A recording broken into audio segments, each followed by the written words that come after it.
So good morning students. In the previous class we discussed about the relation between electric field and the potential.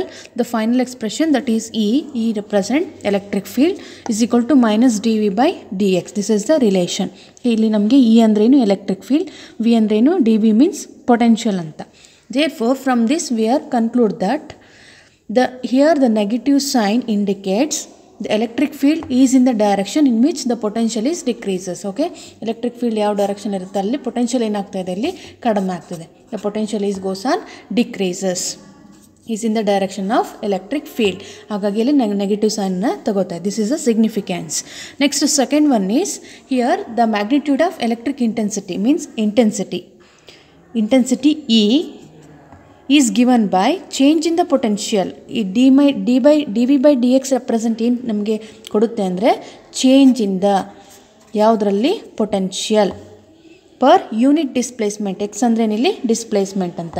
ಅದೇ ನಾವು ನಿನ್ನೆ yesterday ಹೇಳಿದುವಾಗ point A ಅಲ್ಲಿದೆ, ಅದನ್ನು point ಬಿಗೆ ತರಬೇಕು.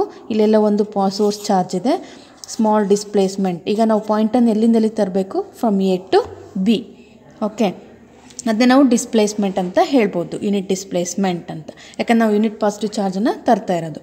ಹಾಗಾದರೆ electric field is equal to the change in potential per unit displacement. D V nothing but change in potential per ಅಂದ್ರೇನು divided by unit displacement which is normal to the equipotential surface. ನಾವು ಪ್ರಾಪರ್ಟೀಸಲ್ಲಿ ಹೇಳಿದ್ವಿ electric field is always normal means perpendicular to the equipotential surface. Equipotential ಸರ್ಫೇಸಿಗೆ always perpendicular ಆಗಿರಬೇಕು ಅಂತ ಹೇಳಿದ್ವಿ. Reason ಕೂಡ ನಾನು ಅಲ್ಲಿ ಹೇಳಿದ್ದೀನಿ.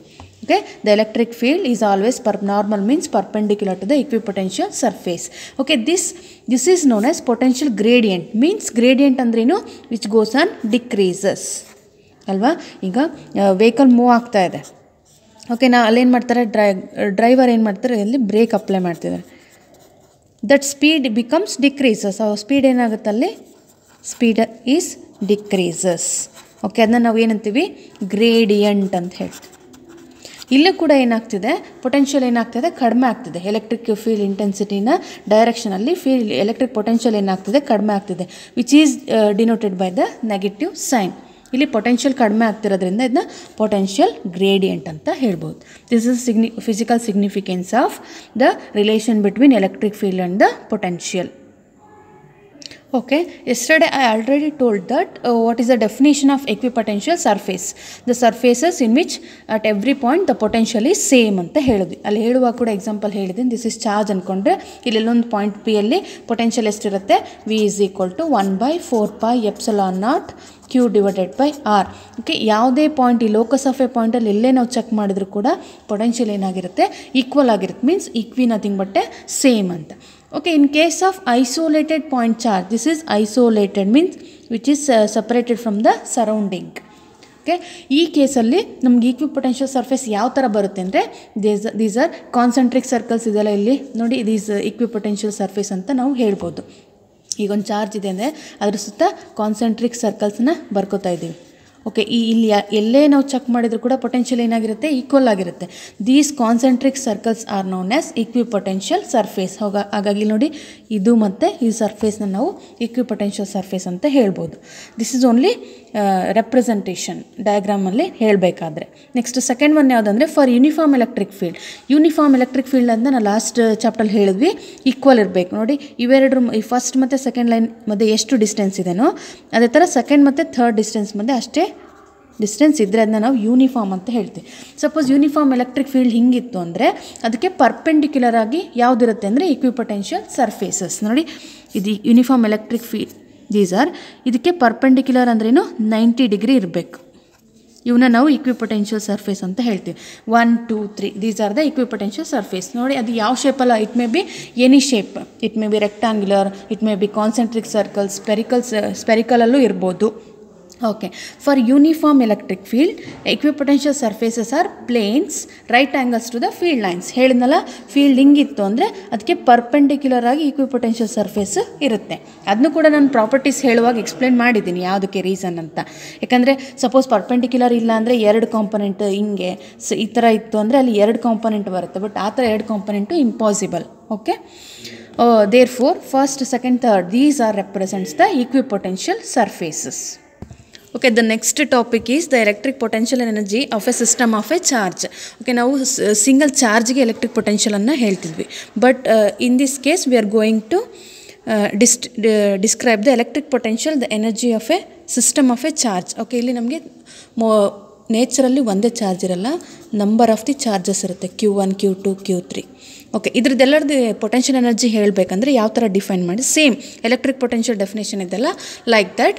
The potential energy of a system of a charge is equal to total work done in bringing each charge from the infinity to their respective position from system. Meaning ಏನಂದರೆ, suppose ಇಲ್ಲೊಂದು system ಅಂದರೆ classroom ಅಂತ ಅಂದ್ಕೊಳ್ಳಿ. ಕ್ಲಾಸ್ ರೂಮಲ್ಲಿ first ಏನಾಗಿರುತ್ತೆ, ಯಾವುದೇ students ಇರಲ್ಲ. Okay, there is no students before starting bell ಹಾಕಿಂತ ಮುಂಚೆ ಯಾವುದೇ ಸ್ಟೂಡೆಂಟ್ಸ್ ಇರಲ್ಲ.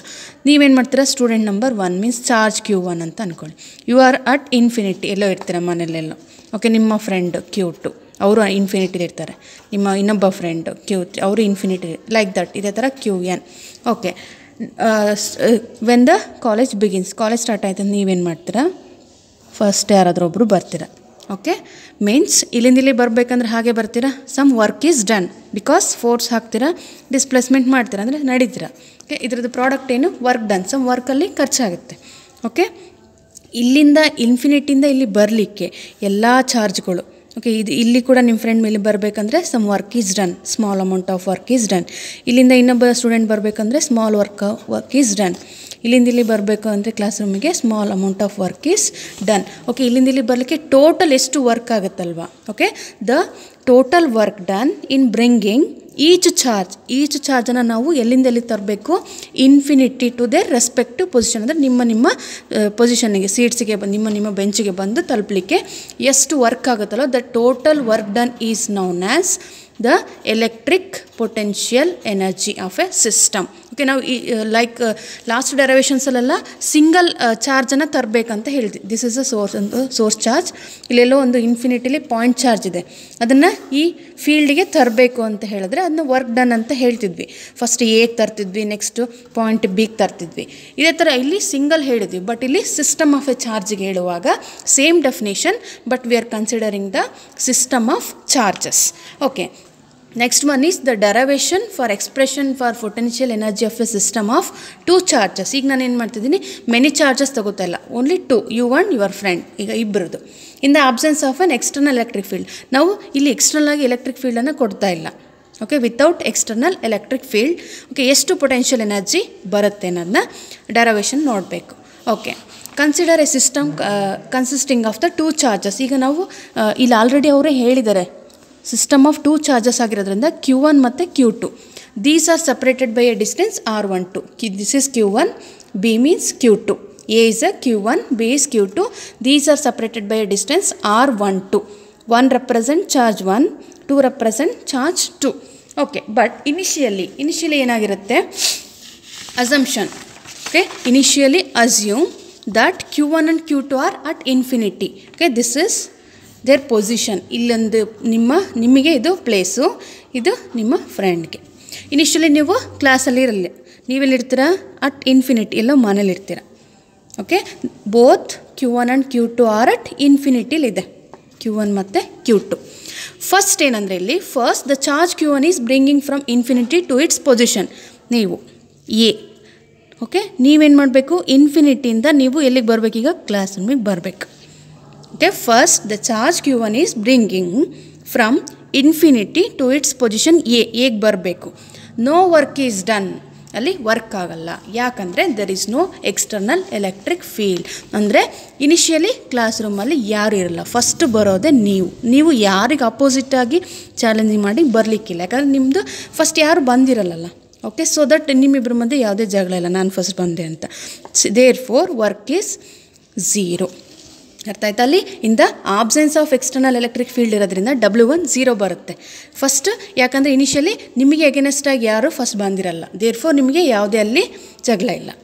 Okay, understand. Next second one is work W2 is, ಈಗ ನಿಮ್ಮ ಫ್ರೆಂಡ್ ಬರಬೇಕು. ಎಲ್ಲಿಂದ? From infinity to the respective ಪೊಸಿಷನಲ್ಲಿ ಬಂದು ಇರಬೇಕು. ಆವಾಗ ವರ್ಕ್ ಈಸ್ ಡನ್, ಆವಾಗ W2 is a work is done. Okay, ಆ ವರ್ಕನ್ನು ಯಾಕಂದರೆ ನಿಮಗೆ ಅಗೇನೆಸ್ಟ್ ಆಗಿ ಅವರು ಬಂದು ಕೂತ್ಕೋತಾರೆ. ಬಟ್ ನೀವು ಬರುವಾಗ ನಿಮಗೆ ಅಗೇನೆಸ್ಟ್ ಆಗಿ ಯಾರು ಇರಲ್ಲ, ಯಾಕಂದರೆ ಇನಿಷಿಯಲಿ ನೋ ಎಲೆಕ್ಟ್ರಿಕ್ ಅಂದರೆ ನೋ ಚಾರ್ಜಸ್, ಕ್ಲಾಸ್ ರೂಮು ಎಂಟಿ ಇರುತ್ತೆ. Therefore W1 is 0. W2 ಏನಾಗುತ್ತೆ ಅಲ್ಲಿ ಅಂದರೆ W2 is equal to potential into charge, because potential is equal to work done in bringing a unit positive charge ಅಂತ ಹೇಳಿದ್ವಿ. ಇಲ್ಲಿ W is equal to V into Q ಅಂತ ಆಗುತ್ತೆ. But ಇಲ್ಲಿ ನೋಡಿ ಯಾವ ಚಾರ್ಜನ್ನು ತರ್ತಾ ಇರೋದು, ಈಗ ನಾವು Q2 ಚಾರ್ಜನ್ನು ತರಬೇಕು. ಯಾವ ಪೊಟೆನ್ಷಿಯಲಿಗೆ ಅಪೋಸಿಟ್ಟಾಗಿ 1 ಚಾರ್ಜಿನ ಪೊಟೆನ್ಷಿಯಲ್ ಅಪೋಸಿಟ್ಟಾಗಿ ತರಬೇಕು. ಓಕೆ, ಇನ್ನೊಂದು ಸರಿ ನೋಡಿ. Here W1 is equal to 0 because initially there is no external electric field. But W2 ನಮಗೆ ವ್ಯಾಲ್ಯೂ ಬರ್ತಾ ಹೋಗುತ್ತೆ. W2 is equal to work done is equal to potential into charge. Okay, ಯಾವ ಚಾರ್ಜನ್ನು ತರಬೇಕೀಗ? Second ಚಾರ್ಜನ್ನು ಇನ್ಫಿನಿಟಿಯಿಂದ ಈ ಪೊಸಿಷನಿಗೆ ತರಬೇಕು. Okay, ಯಾವ ಪೊಟೆನ್ಷಿಯಲಿಗೆ ಅಪೋಸಿಟ್ಟಾಗಿ already ನೀವು ಬಂದಿದ್ದೀರಾ, ನಿಮಗೆ ಎಗೇನೆಸ್ಟ್ ಆಗಿ ಅವರು ಬಂದಲ್ಲಿ ಪೊಸಿಷನನ್ನು ಆಕ್ಯುಪೈ ಮಾಡೋದು. Therefore the derivation is continues, that is W2 is equal to V1 value ನೋಡಿ, V ಮೀನ್ಸ್ ಪೊಟೆನ್ಷಿಯಲ್ 1/4πε0. ಇಲ್ಲಿ V1 ಆಗಿರೋದ್ರಿಂದ Q1 ಡಿವೈಡೆಡ್ ಬೈ ಡಿಸ್ಟೆನ್ಸ್ ಅಂತ ಬರೀಬೇಕಲ್ಲ, distance between the two charges is R12. Okay, ಅಲ್ಲಿ ಹೇಳಿದ್ದೀವಿ R12. Next this is W2. Therefore the potential energy of a system means total work done.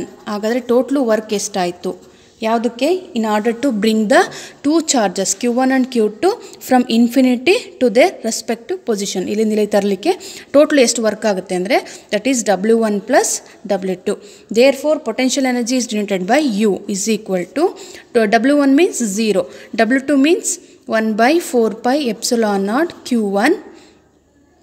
Okay, ಇಲ್ಲಿ ನಾವು V1 ಅಂತ ಬರೆದು, but Q2 ಇಲ್ಲಿ ಬಿಟ್ವಿ ನೋಡಿ, Q2ನ ಜಾಯಿನ್ ಮಾಡ್ಕೋಬೇಕು ನೋಡಿ. This is the value of V1. ನಾವು Q2ನ ಬರ್ಕೋಬೇಕಾಗುತ್ತೆ. Therefore W2 means 1/4πε0 Q1 divided by R12 into Q2. Therefore the total potential energy is given by 1/4πε0 Q1 Q2 divided by R12.